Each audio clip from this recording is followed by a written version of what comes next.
My name is Eugene Harrison. I'm a 35-year-old office worker. I work in IT, but I'm essentially a gopher. I was hired by this company about 6 months ago. It's a company mainly engaged in system development, and I take on various chores, such as making copies, to help other employees carry out their work smoothly. You could say my days are busy and fulfilling. However, since my early days at the company, I've been branded as an engineer who isn't much use. Thanks to this, there's no one in my department who has the time to chat with me outside of work. I've been used to eating my lunch alone on the rooftop during my break. Then, a change came to my daily life. In April, there was a personnel change, and the boss who had been overseeing the department was transferred. The new boss, it seemed, wasn't an engineer.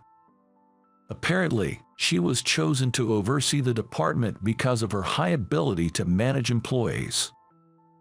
I remember the boss who was transferred murmuring about how our engineers often work overtime and how the overtime pay has become a problem. It's probably a personnel change to thoroughly address that issue. The new boss is a stunning beauty, and the men in the department were all abuzz when she made her inaugural address. I'd heard the rumors that she was beautiful, but she was even more gorgeous than the rumors suggested. I was smitten at first sight. Her name is Jennifer Parker. She's 5 years younger than me. She looks mature and competent. Not at all what you'd expect from someone younger than you. Like the other male employees, I quickly became a fan of Jennifer. However, she was not particularly kind to me. She saw me as an employee who can't do his job. I quickly realized that she's been closely observing the behavior of the employees in order to understand the state of the department. About a week later, she began to distribute tasks among the employees. It was astonishingly perfect. After a month, both overtime and errors dropped significantly. Even right before the project deadline, the employees' morale was high. The employees' frustrations dramatically reduced after Jennifer was transferred. I was really grateful, as it felt like I was the one who had to bear the brunt of the frustrations at work every day. Jennifer's arrival coincided with a project deadline, so the welcoming party was postponed, and it was only held about a month and a half later. By that time, Jennifer had already integrated herself into the department, and the drinking party was casual and lively, like a no-holds-barred kind of atmosphere. Since it was right after the project deadline, everyone's spirits were high. I've never really been a fan of alcohol, and I don't drink at social gatherings. I'd sit there drinking my soft drink, watching everyone get progressively drunker. Not many people struck up a conversation with me at the gathering. The new recruits like Sally and her group would talk to me, but I reckon that'll change by the time winter rolls around. Just as I was engaging in travel discussions with the younger ones, Jennifer joined the conversation. She appeared to have been coerced into drinking quite a bit, and she was thoroughly inebriated, to put it mildly. Her eyes were half closed, a far cry from her usually sharp and focused demeanor. "You've had too much to drink, Jennifer," I pointed out, steadying her as she struggled to sit upright. The new recruits looked worried too. "I'm not drunk. You're all just making fun of me." She giggled while denying it. This wasn't good. She was clearly intoxicated. "Stop talking only to the younger ones, Eugene. Talk to me too. Or don't you want to mingle with a younger female boss?" she said, leaning in closer to me, clearly fueled by the alcohol. I wanted to create some distance, but I had the feeling that if I did, she might tumble out of her chair.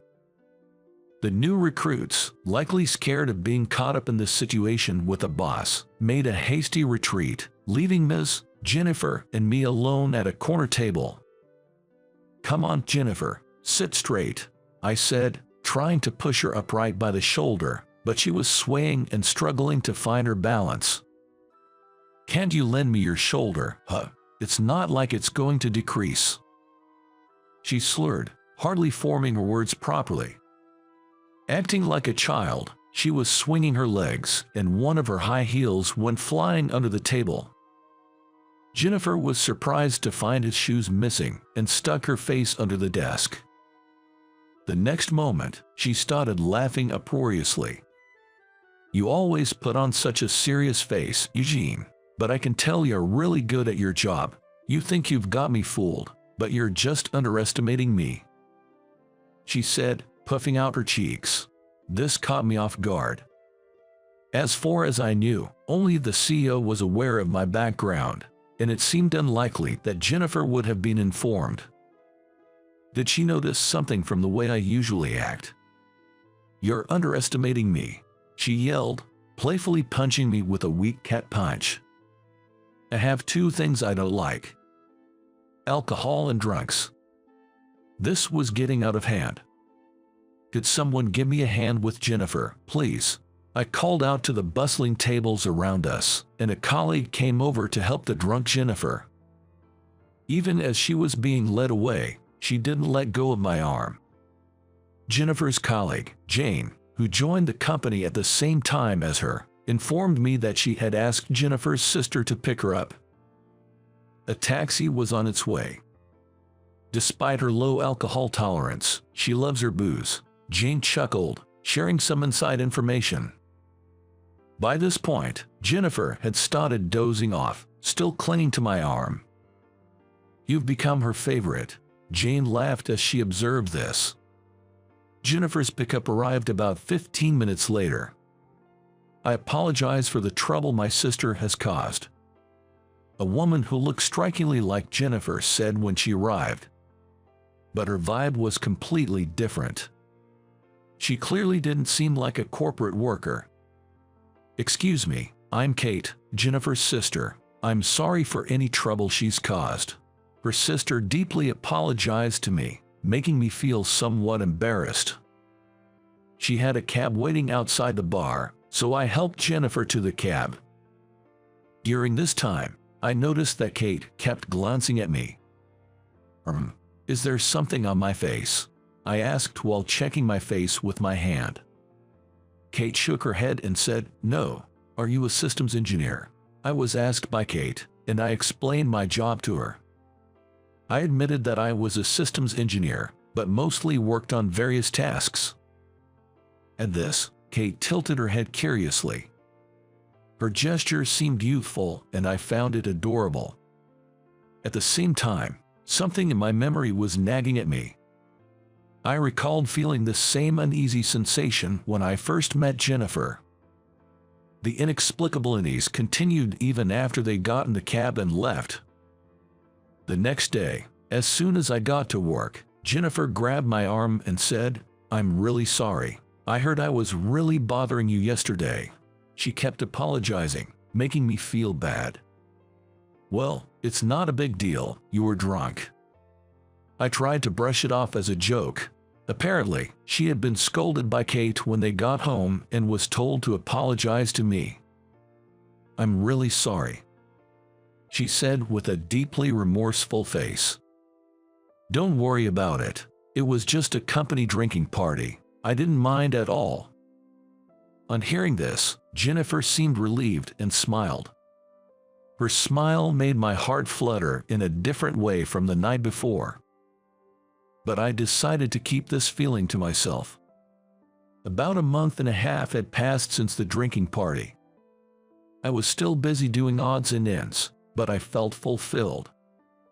During lunch break, as usual, I headed to the rooftop. There was a small chapel on the rooftop of our building. I always have my lunch there, offering a prayer daily. Usually, my favorite spot is empty, but today there was already someone there. It was a new employee, Sally. She was highly regarded in our department for being a quick learner among the new hires. She was crying with a trembling voice. I thought about ignoring it and leaving, but reconsidered. I called out to her, trying not to startle her. She seemed to think no one would come, so she was startled and stood up. Seeing me standing there, she seemed to lose all energy and sat back down. "What's wrong? Did something happen?" I sat down beside her and asked. Tears began to overflow from her large eyes. In a panic, I looked for a handkerchief but couldn't find one. I handed her a packet of tissues I got from the subway station on my commute. "I might not be much help, but would you like to talk to me about it?" I encouraged her. She sniffled and began to share. Apparently, she had made a mistake at work. She couldn't correct a bug. She was in charge of the security system, currently assisting in the rebuilding of a system for a major client. She was supposed to handle the security part. I checked the date. At this rate, she wouldn't make the deadline. She started crying, raising her voice. "Have you talked to any senior staff? The project is handled by a team, not an individual." I had a feeling they were piling work on her, a new hire. At my question, she nodded lightly. She had asked for help, but apparently, everyone else was too busy with their own work, with the deadline approaching. They must be jealous of her skills and refusing to help. Otherwise, they wouldn't leave something so crucial to just her. I fought for a while, then decided to help her. But I had one condition, which I told her. I wanted her to keep it a secret that I helped. She seemed surprised but probably had no choice. She said, "Please." That afternoon, I scrubbed the program in between my chores. The bug was found surprisingly easily. There were other pots I wanted to fix too, so I hurried to correct them. The system program she created was fixed before the end of the day. I secretly handed it back to her. She exclaimed, "What? Already? Shh, keep it a secret." I put my finger to my lips and said. She nodded understandingly. Everyone was desperate with the deadline approaching. I thought no one would notice. But there was someone in this department who had been observing me. It was Jennifer. The next morning, right after the morning meeting, I was called by Jennifer. "You fixed this program, didn't you, Eugene? It's impossible to find and correct a bug and rebuild it in such a short time. What's going on?" I was at a loss for words. I had underestimated Jennifer. It was my mistake to overestimate that I could deceive her, who monitored and oversaw everything. Well, I couldn't find the next words to say. Jennifer stood up as if irritated by me. "I looked into your background because I was curious, even the erased pots. Why are you just a general affairs officer when you're better than anyone else in this department? Are you making a fool of me?" Jennifer couldn't hide her anger and raised her voice at me. I wondered why she was so angry. Whether I work or not, whether I have the ability or not, it's up to me how I use my power. To be blunt, this isn't a matter worth upsetting Jennifer over. I was torn between telling her the truth and just quitting my job. That being said, it did get under my skin a bit when Jennifer got irrationally angry without understanding the situation. The moment I opened my mouth to retort, the department door was flung open roughly. Heavy footsteps approached us. "Who made this security program?" The one raising her voice was Kate. Sally mumbled, "It was me." At this, Kate stormed towards her. She shrank back in fear, tears welling up in her eyes again. She was expecting to be scolded for some mistake. The fear of being unable to explain herself was palpable. Panicked, I stepped forward. It was me. I did it," and raised my hand, identifying myself to Kate. She halted and turned around to face me. Then she grinned. "I thought so." "Why, Kate?" I asked Jennifer. "Kate is a white hat hacker hired by this company. It's her job to find vulnerabilities by breaking the security we build. My program was handed over to Kate last night. Apparently, she's been making a fuss since seeing it. Kate, standing before me, looked at me intently. It's been a while, Eugene. Don't you remember me? She grabbed her long hair in one hand and tied it up into a ponytail. I did recognize that look. Wait, why? My memories rushed back to high school. That was during an aita exchange program over summer vacation. It was a government-planned program to teach system programming to students in the UK. I remember being among those hand-picked from various places. We didn't interact much due to the age gap, but she, as an elementary schooler, would often engage me in conversation. That was Kate. Her hacking skills overshadowed those of the college and high school students that were with us, and I remember being astounded. There was a talent in her that couldn't be reached through hard work alone. In the end, I decided to stay and study in the UK during the exchange program. I haven't seen her since. Do you work as a handyman here? Don't be ridiculous. I know that you have more talent than anyone else here. Why are you holding back? She was angry because the program was too perfect. How I use my talent is my business, isn't it? Even though she doesn't know a thing, she imposes her opinions, and I can't hide my irritation anymore. In the midst of our glaring, Jennifer steps in between us. And in the next moment, she slapped my cheek with a resounding smack. For a moment, I couldn't comprehend what had happened to me. When I realized it wasn't Kate who slapped me, but Jennifer, I was truly shocked. Why don't you utilize your talents? Why? I longed for that talent so much I could choke. While receiving the same gift as Kate, why? Jennifer scolded me with a serious look, and my irritation subsided in an instant. Tears welled up in her eyes. No matter how much I try, I can't beat Kate. Dad's favorite isn't me, it's Kate. Why? Because I don't have a gift, even though we are twins. What's different between me and Kate? At Jennifer's words, Kate hung her head. It's not Kate's fault, and it's not Jennifer's fault either. It's nothing but a cruel joke by God. Jennifer then dashed out into the hallway. Go after her. Take responsibility, Kate said, still looking down. Twins are strange. They always want the same things. I have the best gift. So Eugene, you can give yours to Jennifer. I couldn't see Kate's face as she was still looking down. But then, I remembered. The last day of that summer vacation. Kate wrapped a small piece of wire around my ring finger and said, "Please remember to find me. When we grow up, I'll become your wife." I thought it was a joke from a grade schooler and soon forgot about the promise. I'm sorry, I have to go. Leaving those words behind, I went after Jennifer. I saw her turning the corner of the hallway and climbing the stairs to the rooftop. Wait, Jennifer.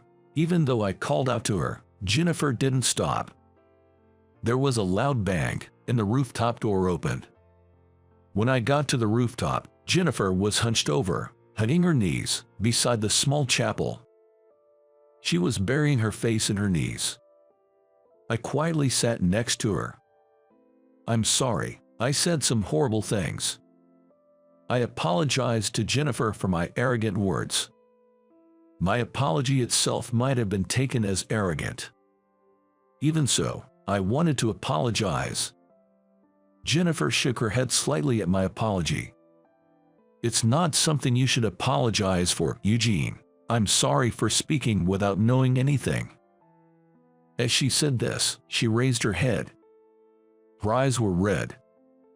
I just want you to listen to my story for a little while. I started talking with that preface.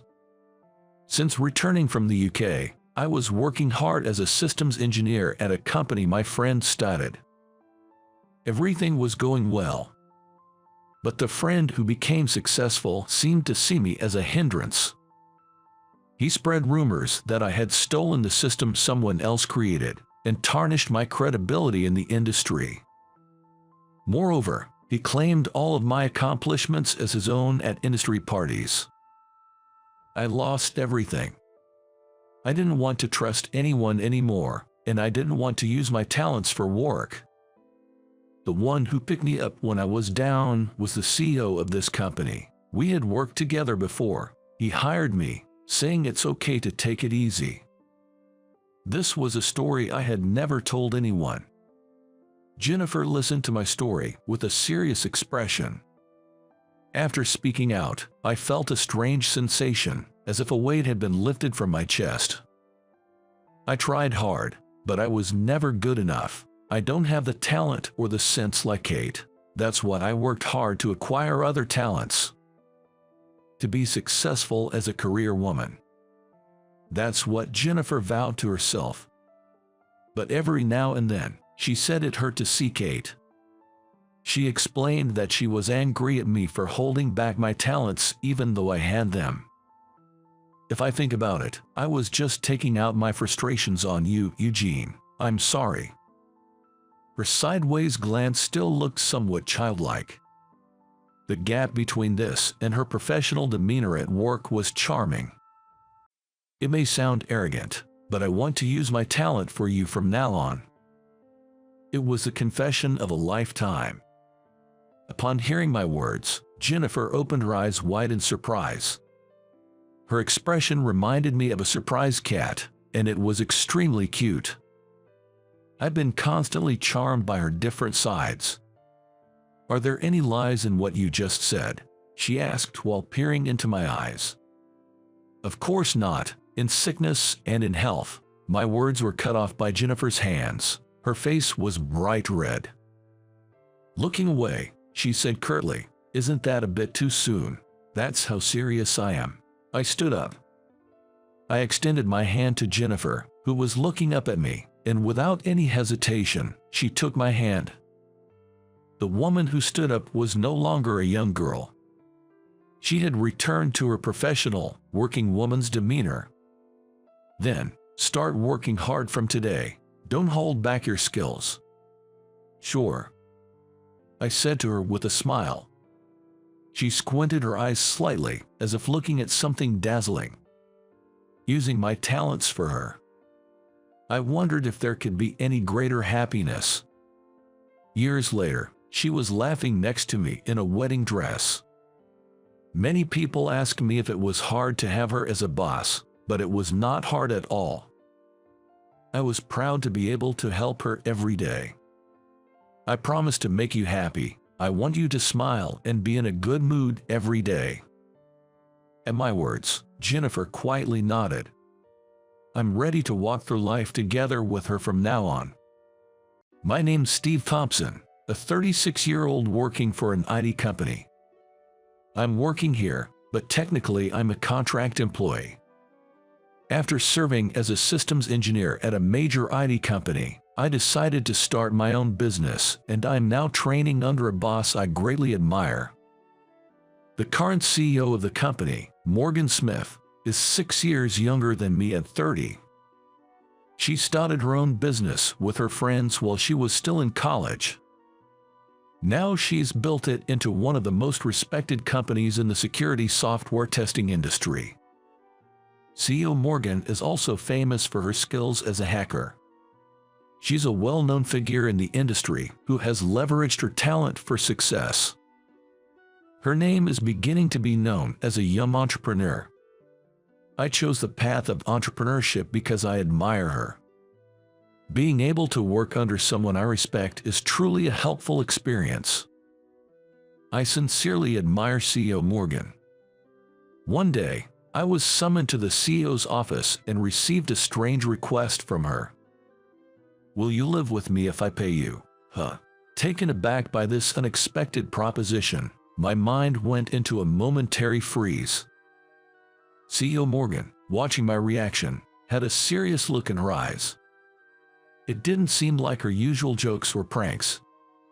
I regained my composure and immediately responded. Understood. From when? There was no way I could refuse a request from the admired CEO Morgan. I have no idea what her intention is, but if there's something I can do, I'll do it wholeheartedly. We had built that level of trust between us. I knew you'd answer immediately, Steve. With a satisfied smile, CEO Morgan slid the key card to her private apartment across the desk. Just for a month. The address will be sent to your phone. Let me know if there's anything you need. The only concern, I guess, is my own self-control. What makes CEO Morgan famous in this industry isn't just her ability. Her beauty, comparable to that of a movie star, is also a contributing factor. Well, the problem, I suppose, is mine alone. With that thought, I started to feel a bit sorry for myself. I arrived at a tower apartment, guided by the address and map sent by CEO Morgan. It was a high-end apartment building with a full-time concierge service. I feel a little intimidated thinking I'll be living here for a month. Using the card key given to me, I headed for the designated room.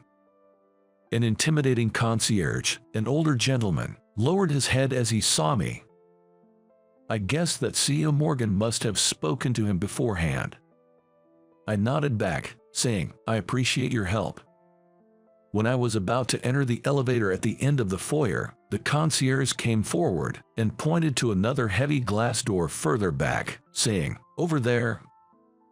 I couldn't access that floor without a card key.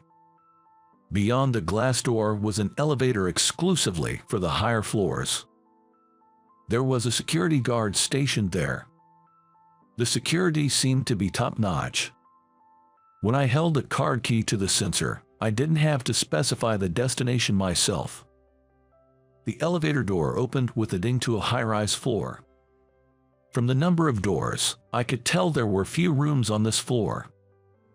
The room designated by CEO Morgan was at the end of a long hallway. As I rang the bell, I heard a voice from inside saying, "I'm coming." The front door opened immediately. It seemed dangerous for a woman to live alone like this. When I raised my head to express some concern, the person standing there was not CEO Morgan. "You must be Mr. Steve Thompson. Morgan told me about you. Please, come in." She had a strange tan, but she was a girl with a well-formed face. She had come out to the entrance barefoot. "Who are you?" I was pulled into the entrance. I was a bit panicked because I thought CEO Morgan would be greeting me. "Huh? Didn't Morgan tell you? I'm her sister, Grace. Nice to meet you." She bowed slightly and smiled at me. She led me to a spacious living room and prepared some tea. She said CEO Morgan usually lives here alone. Grace laughed, saying that she was a freeloader just like me. Her profession was a photographer specializing in accompanying mountain climbers. She said she had just returned to Japan after a long time. "You've been overseas for a while. Did you come back to Japan for any special reason?" I casually asked a question, but I would soon regret my carelessness. Grace held out her left hand in front of my eyes. Even with bandages wrapped around, I could tell. Her left hand was missing the little and ring fingers. To my gasp of surprise, Grace shrugged and said, "Frostbite." It must have been a tough situation. I was called back by an hysterical Morgan. "I've been told to stay in Japan until I fully recover. I think you are probably my watchman." I correctly understood the true meaning of the request from CEO Morgan. And so, the strange cohabitation of the three of us began. Living together, I noticed that the personalities of these sisters were really opposite. CEO Morgan is always logical and cool, and her beauty makes her feel like a cool beauty. On the other hand, her sister, Grace, is a wild child, always acting on intuition. She has a face as beautiful as CEO Morgan, but she's not taking good enough care of it, like getting sunburnt. Moreover, she is a genius at destroying home appliances. It's so much that I think it's not just a talent. It's hard to believe she's the sister of CEO Morgan, who is at the top of the IT industry. Steve, the water isn't coming out. Why? Today she was struggling in front of the water dispenser. Grace, all you have to do is switch this. Then hot water comes out. It's cute when it's just this level. The other day, for whatever reason, she had water flowing backward and flooded the floor. My computer was also broken in the incident. CEO Morgan compensated me right away, but I remember my mind going blank for a moment. CEO Morgan often came home late, and naturally, Grace and I spent a lot of time alone. I taught Grace how to use the computer, and in return, Grace told me a lot of stories about the mountains. Looking at the photos Grace took, I started to look forward to hearing about her high-altitude climbing, working in what's called the death zone. After realizing that it was a life-threatening job, I began to feel respect for Grace. Grace started to call me her computer teacher, and she was fond of me. Grace, can I continue looking at yesterday's photos? I call out to Grace, who is about to take a bath. Her photos were piled up in the living room. Go ahead, you can look at anything. I heard Grace's lively reply from the dressing room. After hearing her reply, I reached out for the pile of photos. The vivid navy blue sky and the cliff cut sharply. The distant mountains are covered in white snow. The contrast of the navy blue and the white is dazzling to the eye. The people in the photos have chapped lips and sunburns, their eyes hidden by goggles, but everyone is smiling. Everyone might just smile naturally when Grace points the camera at them. I thought they are really warm and good photos, even as an amateur. Among them, I found a photo with Grace in it. Grace still looked young, almost like a student. It was probably the base camp for high-altitude climbing. She was embraced by a young man, making a peace sign towards the camera. Her left hand still had all 5 fingers perfectly intact. This guy, doesn't he look like you? At some point, CEO Morgan had returned home and was now peering at a photo over my shoulder. The scent of the perfume that CEO Morgan always wears filled the air, and I found myself stiffening with nervousness. I thought he looked like you the first time I saw you. This man, he's Grace's fiancé. He's missing now. She traced the photo with her slim fingers, informing me in a soft voice. The man in the photo had gotten lost during a mountain climb. Nobody has been found yet. He was a solo alpine-style climber, she told me. It's a climbing style that involves quick ascension with light gear, not heavy. It expresses more towards climbing, making it a tougher challenge compared to traditional high-altitude mountaineering. In one winter, he went into the mountains and never came back. From the bathroom, I could hear Grace's humming. I had no idea she had such a sad history. I want you to keep Grace in America, where you can keep your eyes on her in order not to let her go to dangerous places. CEO Morgan's voice was serious. Is it because I look like Grace's fiancé? Upon my query, CEO Morgan nodded with a sorry expression. The reason CEO Morgan chose me for this task was because my face resembled Grace's ex-fiance. She probably thought I could keep Morgan here if I looked exactly like him. Listening to CEO Morgan's reasoning, I felt a twinge of disappointment. Was it towards me, or towards CEO Morgan? I just felt my energy draining away. I thought I had been chosen because I was admitted and trusted by CEO Morgan. CEO Morgan was looking at me, her face clouded with worry. I felt I needed to say something, but words eluded me. Please, if it's you, who looks just like her ex-fiance, Grace might listen. I have no one else to ask. I can't bear the thought of spending another night worrying if Grace will return safely.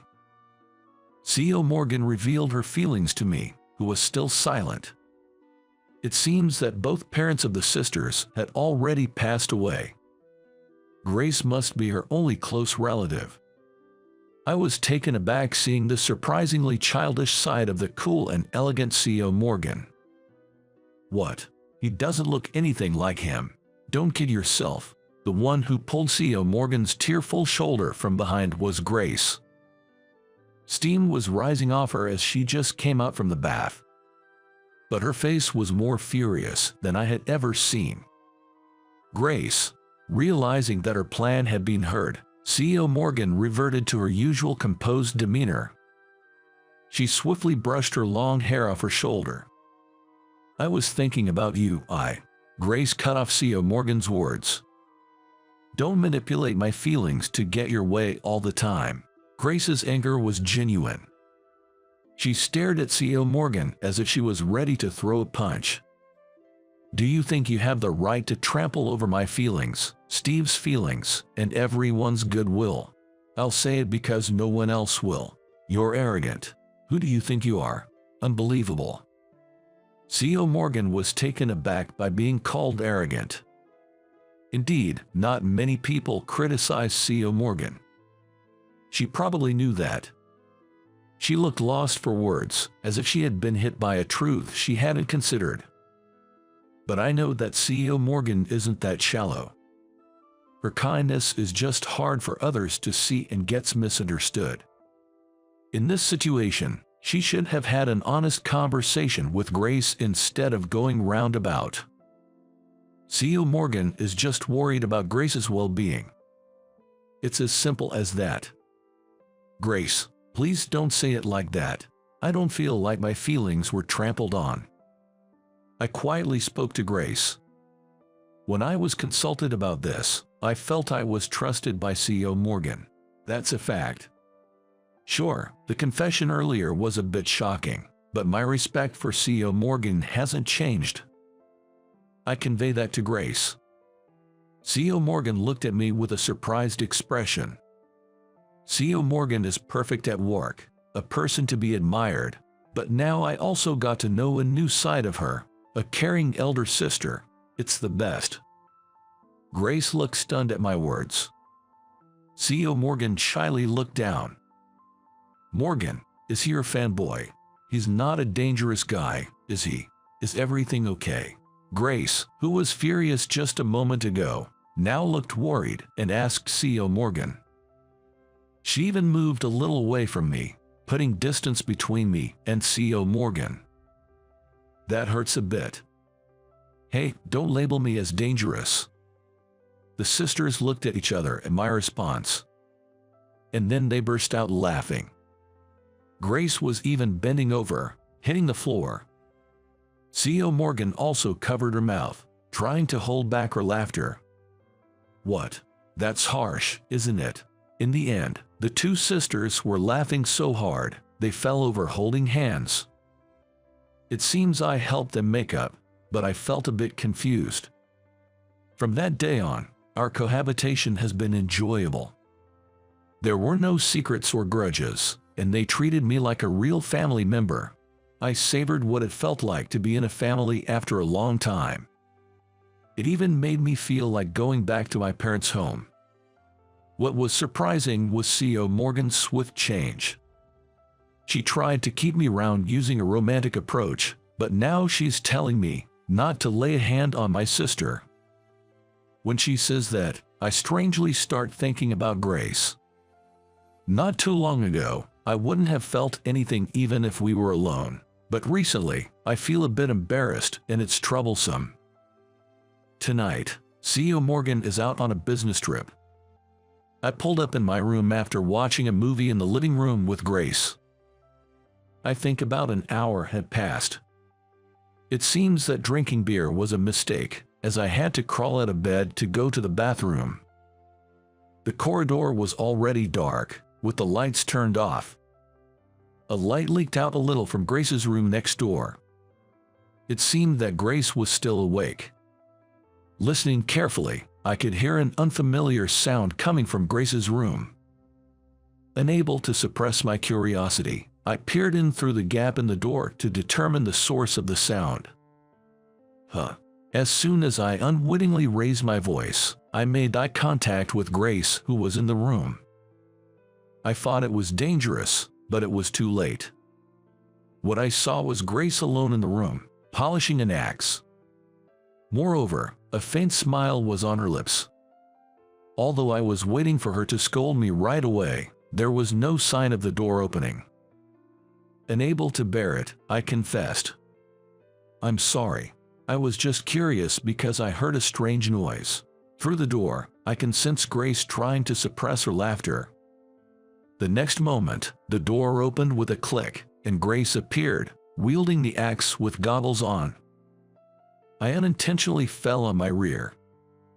Grace looked down on me, seemingly triumphant over my clumsy fall. Let's call it divine punishment. Raising his goggles to reveal her eyes, Grace flashed me a cheeky grin. I accept my divine punishment. I had no choice but to respond like that. But such fun days must also come to an end. Our cohabitation, which was initially agreed for a month, had continued for more than half a year. Lately, Grace has been going out and meeting various people. CEO Morgan seemed very concerned about it. It's about time for me to head back over there. I'll be heading back soon, Grace said during a rare dinner together. I thought those words, which I had been dreading, had finally come out. CEO Morgan, too, seemed to have the same thought as his chopsticks paused. Why does she have to go back to the mountains? Can't we just continue living together? CEO Morgan put down her chopsticks and asked Grace. Grace just replied, I can't. When you go back, I'll be alone again. Do I have to spend my days praying for your safety again? Don't you understand how hard it is to endure the anxiety alone? Words that seemed to blame Grace. Yet it seemed to me that CEO Morgan was hurt even as she spoke those words. Grace, you're more arrogant than me. CEO Morgan spat out the words with a resigned coldness. I couldn't just stand by silently. CEO Morgan, I'll always be by your side. Whoever you marry, that won't change. Please, let me carry half of your worries. I truly meant that. CEO Morgan would eventually marry someone. But for that person to share the worry and concern she has for Grace would be challenging. Because it is impossible that person would know Grace deeper than I do. That's why I just want to share her worries by her side. If that could lighten CEO Morgan's burden even a little. CEO Morgan was looking at me with surprise. It was far from her usual cool and beautiful demeanor at work. Because you're here, Morgan, I always think I'll make it back alive. So please, wait here for me. Grace reached out and gently grabbed CEO Morgan's hand. CEO Morgan looked down and replied in a small voice, okay. That was enough. I was seeing the bond of the Smith sisters right before my eyes. And just like that, Grace left a few days later. Several years have passed since then. Oh, I've got an email from Grace. I'm still living in that apartment. With soon-to-be my wife, Morgan. As I peered at the laptop in front of Morgan, I saw an email from Grace. It was a message saying that she wouldn't be able to attend our wedding ceremony. Apparently, the weather had been bad and the summit attack was significantly delayed. She wrote in the email that she still couldn't climb the high-altitude base camp and that it would be impossible to descend and return home. When I opened the attached file, a picture of Grace making a peace sign with a tan face against the backdrop of a snowy mountain and blue sky appeared. Grace really loves being in the mountains. I imagine that she must often be exposed to harsh nature, but Grace is always smiling in the pictures she sends. Indeed, my late father used to say that Grace has a talent for climbing. He preferred Grace over me. Morgan said, forcing a smile. It was the first time I'd heard such a story. Apparently, Morgan soon realized that she would only be a hindrance if she went climbing with them. I was left behind on every climbing trip. Each time, I desperately sought my own talent, and that's led to who I am now. It might have been a painful childhood memory. For a moment, Morgan gazed off into the distance. There was another talent sleeping within her. I can't help but be impressed by the strength of Morgan, who believed in that and kept searching. If you don't give up, things will work out, Morgan said, shrugging off her past with a casual laugh. I nodded strongly. I wanted to know about her unknown efforts more than anyone else. From the bottom of my heart, I think so. Once we're married, I'll tell her one wonderful thing about her every day. That will surely make our life even more wonderful. I won't lose to her and won't give up. The plan to start a business is also at a turning point. From now on, it's going to be the real deal. I guess this is what it means to set sail for a new life. We'll overcome anything together, no matter what. Looking at Morgan's face, I made that pledge in my heart. My name is Theodore Johnson. I'm more of an impatient person, and I like to eat my food quickly, and I like burgers and sandwiches which I can just stuff in. Especially, I've always been a fan of BLT sandwich. That day happened to be a day off for the surgical clinic I run. I'd spent the late morning at my favorite spot, a diner near the station known for its chicken dishes, having a drink and getting into a good mood. For a finishing touch, I had a chicken and egg sandwich that served as both my breakfast and lunch. My clinic is located in a regional city with a population of just under 100,000. Near the station, there is a decent amount of commercial facilities. In the middle of the shopping street extending from the station, there's the diner, and a few doors down, my clinic.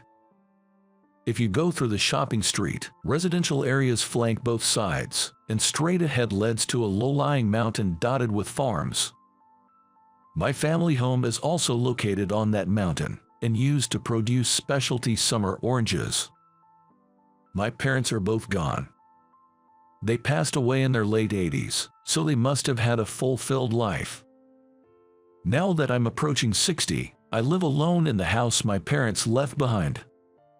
I was once married. However, we parted ways after 7 years of marriage. It was a common issue of personality clashes. Ever since, I thought living alone and doing as I like suited me better than married life. Anyway, that day, shortly after I started up the mountain slope where my house was located, feeling good after having had a few drinks and a full belly, I heard a young woman scream, "Eek!" Looking up the slope, I saw summer oranges rolling down. I picked up one with my left hand, stopped the next one with my right foot, and another with my left foot. The fourth one rolled between my legs. For the fifth one, I reflexively tossed the grilled chicken I had brought back for my evening drink and caught it with my right hand. I went up the slope, holding those oranges, to where the young woman was.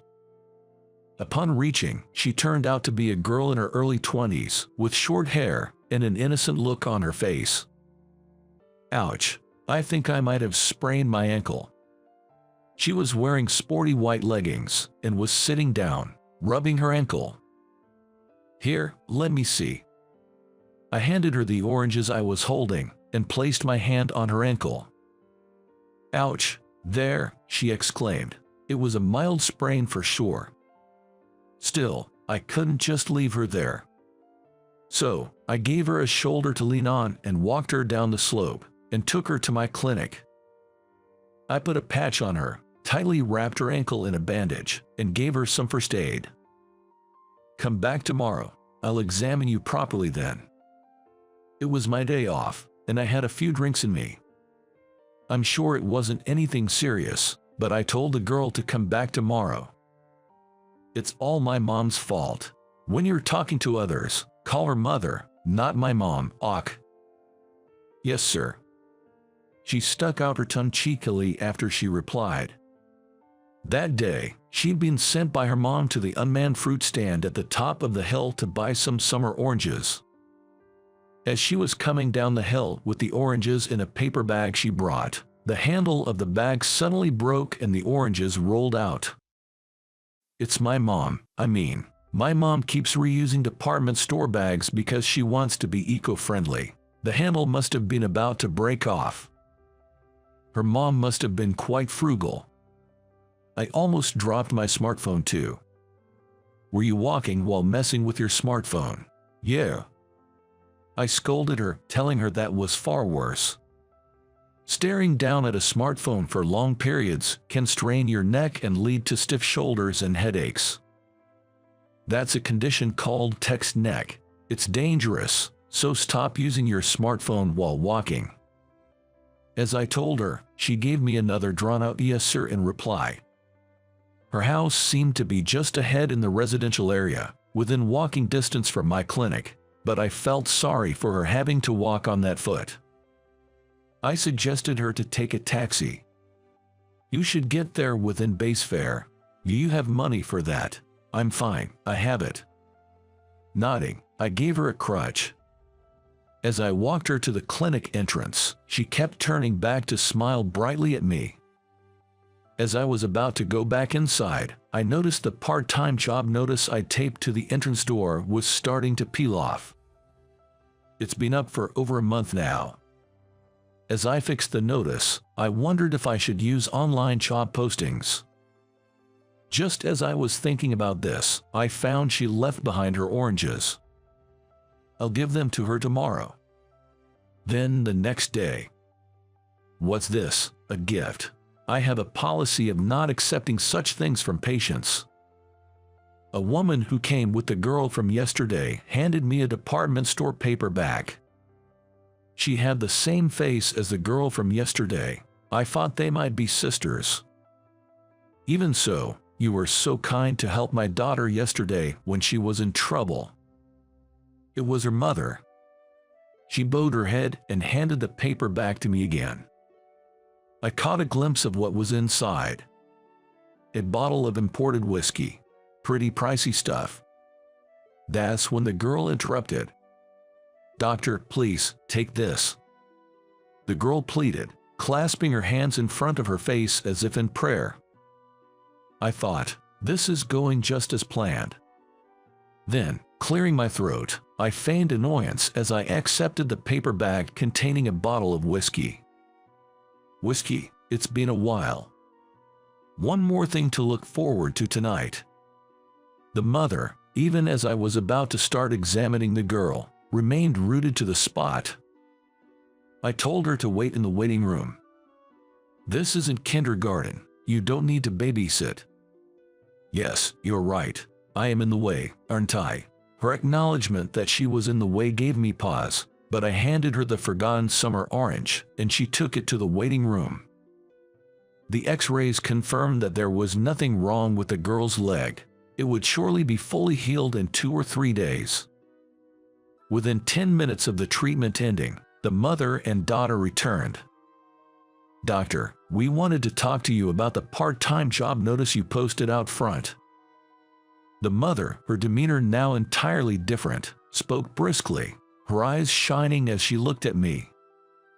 Would you be able to do it? As I spoke, I couldn't help staring at the mother's face, still convinced they must be sisters. No, my daughter. Would she be suitable for the job? Her. This one here. Beside her mother, the girl stuck out her tongue and gave a little bow. Listen, if that's the case, you should speak for yourself. You're not a child anymore. I scolded the girl, warning the mother not to spoil her too much. That said, I did need a part-time worker. It's reception work, but it's not that difficult once you get used to it. So, I decided to hire the girl. The girl, whom I'll call Emma, began her part-time receptionist job 3 times a week once her foot healed. She was usually quite dependent on her mother when they were together, but when alone, she showed a responsible side and quickly learned the job. Moreover, Her vibrant and cheerful smile was well received by both the staff and the patients. However, this also brought some trouble for me. "Doctor, let's walk together there."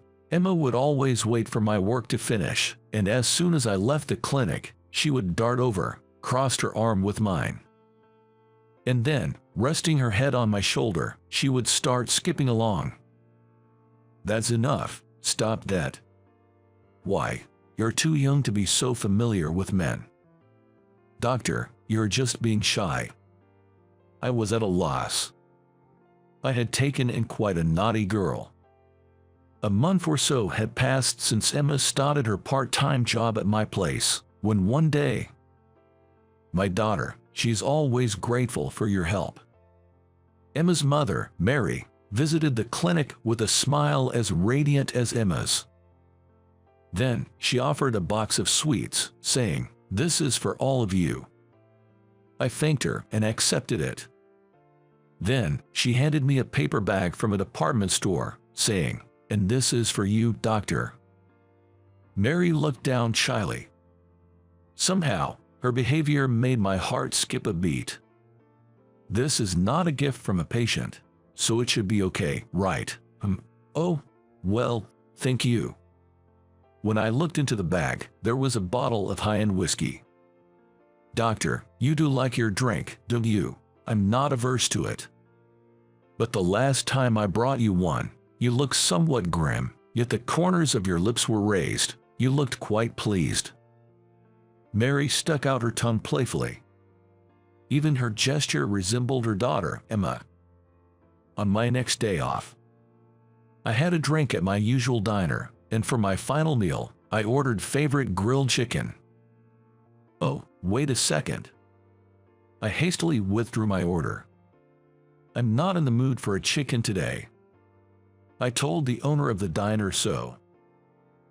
How about fried rice?" No, that's not it either. I've decided on risotto." On my way home, as I began to climb up the hill, a summer orange came rolling down from above. I picked it up and looked up the hill. Emma was there, smiling mischievously. Emma waved her hand and started running down the hill towards me. "Don't fall, be careful." When she got to where I was, she stopped, placed her hands on her knees, and caught her breath. There was a faint sweet scent coming from her. "Doctor, have you been drinking?" I nodded. "What did you eat?" "Well, some side dishes and, for the last dish, risotto." Emmy asked what I would do for dinner. I told her I hadn't decided yet. "In that case, come over to my place, let's eat together." Without waiting for my response, Emma took out her phone and called her mother, Mary. "It's settled, doctor. My mom also wants to treat you to dinner." Call her mother, not my mom. There was still some time left until dinner. I decided to part ways with Emma and headed home. We agreed to meet in front of the clinic at 5 p.m. When I arrived at the clinic at 5, Emma was already there, passing the time on her smartphone, waiting for me. "You should limit your time on that smartphone." Emma shrugged and stuck her tongue out at me cheekily. As we began walking towards her house, she, as usual, looped her arm through mine. I had given up on any futile resistance. "Is your father around?" She replied plainly that she doesn't have father. My mom, she's a single mother, so my father was never in the picture. I regretted asking, sensing I might have asked something I shouldn't have. My mother works the cash register at a large supermarket across the train station. Emma continued, chest swelling with pride. She boasted about how her mother, Mary, was faster and more accurate at the register than any other employee. Not only that, she treated every product with the utmost care. There was no doubt that for Emma, Mary was a mother to be proud of. The place where Emma and Mary lived was an old two-bedroom apartment that had seen many years pass by. "I hope it's okay to drop by so suddenly tonight," I began. "Oh no, it's our pleasure. After all, It was Emma who insisted on bringing you over, wasn't it? As Mary and I exchanged greetings at the entrance, Emma pushed me from behind into the house. On the modest-sized dining table, there was an array of dishes that Mary had apparently prepared for dinner. Beef and potato stew, Cobb salad, rib steak, and grilled salmon. The food was simple, but it had that classic, comforting taste of home. As Emma guided me to my seat at the table, Mary brought out a can of beer from the refrigerator. "Oh dear, it's still lukewarm, isn't it?" Emma jumped in. "That's what I told you to pick some up from the convenience store on the way here. But buying it from the supermarket where I work is cheaper since I get a staff discount." Soon enough, a playful argument broke out between mother and daughter. For some reason, I ended up playing the mediator.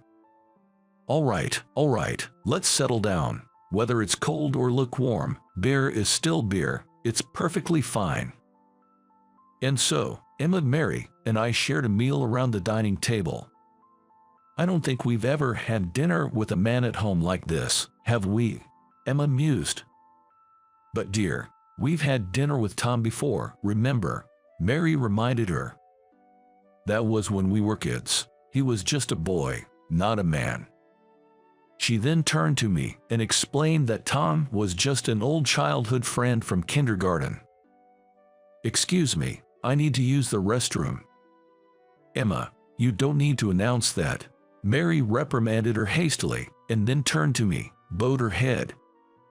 Emma stuck her tongue out at me before scampering off to the restroom. Mary took a sip of her beer, which she claimed she rarely drank, her cheeks turning a shade of pink. "You know, the day you helped Emma, she twisted her ankle, and you scolded her. She told me all about it." I'm sorry about that." "No, it's okay. She seemed quite happy about it." "Happy about being scolded by me?" "Yes." Mary spoke to me. "She's been raising her daughter, Emma, as a single mother, working hard to prevent anyone from blaming her lack of a father. She said Emma turned out to be such a good, obedient girl. But still, just being a mother, I feel like I can't scold her properly."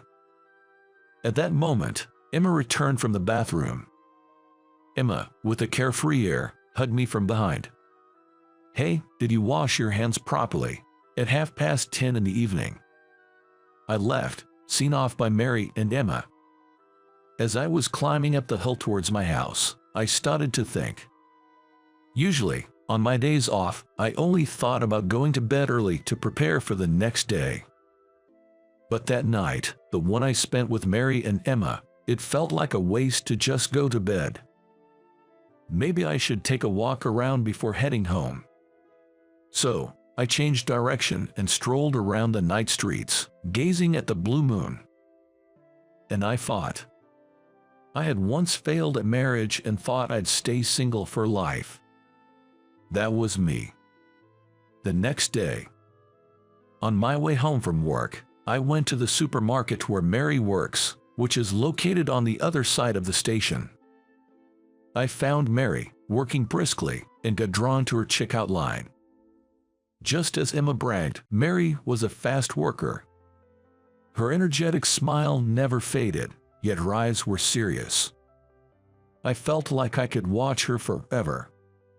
That's how I felt. "Oh, doctor, I rarely come to this supermarket." Once Mary made sure there were no customers behind me, she placed a "Please use the next register" sign on her counter. From then on the days when Emma had a day off from her part-time job, I would stop by Mary's supermarket after work. Mary adjusted her shift to match the time I showed up and came to meet me at the coffee shop next to the supermarket. Half a year later. "You two seem a bit tense, don't you?" Emma said to me and Mary, who were posing in front of the camera. It was at a photo studio in town. We didn't have a wedding ceremony. Instead, we decided to take a commemorative photo. Our wedding photo. With the cameraman's cue, the flash went off. The photographer suggested another shot. "Hey, Emma, you should join us. Let's take a picture with the three of us." Emma nodded energetically with a smile and stepped between me and Mary. We all looked at each other. Our smiles naturally broke out. "All right, here goes." Upon the photographer's cue, we all turned our faces towards the camera at once. Our first family photo. It must have turned out beautifully. How did you like it? Your subscription to the channel encourages us to keep producing. See you in the next video.